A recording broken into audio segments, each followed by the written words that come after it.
அன்னைக்கு இருந்த பழனிசாமி வேற, இனிமேல் வர்ற பழனிசாமி வேற. சரியான முறையிலே நடுநிலையோடு நடக்காதிருந்தா அவர்களுக்கு சட்ட நீதியா நடவடிக்கை எடுப்பேன், துணிச்சலா எடுப்பேன். சொன்னதை செய்வோம் பழனிசாமி.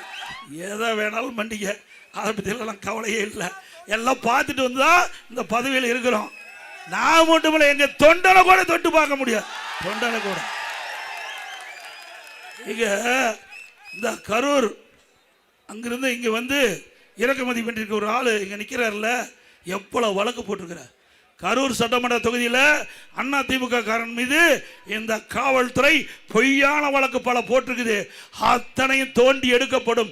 அண்ணா திமுக ஆட்சிக்கு பிறகு தவறான வழக்கு பதிவு செய்த எவ்வளவு பெரிய அதிகாரி இருந்தாலும் கடுமையா நடவடிக்கை எடுப்பேன். அன்னைக்கு இருந்த பழனிசாமி வேற, இனிமேல் வர்ற பழனிசாமி வேற.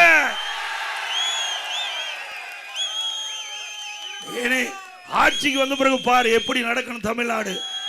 ஸ்டாலின் அவர்களே, இங்க இருக்கிற வேட்பாளர் திரு செந்தில் பாலாஜி நல்லா புரிஞ்சுக்க. கரூர்ல எங்க ஆளு மீது பொய் வழக்கு போட்டுட்டு இருக்கிற இதே அதிகாரிகள் எப்படி எல்லாம் செயல்படுவான்னு பாருங்க. ஆட்சி மாறும்போது காட்சி மாறும். சக்கரம் சுத்திட்டே இருக்கும், கீழே இருக்க சக்கரம் மேலே வரும். அரசு அதிகாரிகள் நடுநிலையோடு நடந்துக்குங்க.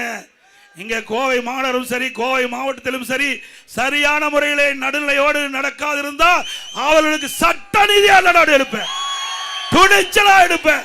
சொன்னதை செய்வோம் பழனிசாமி, சொன்னதை செய்வேன்.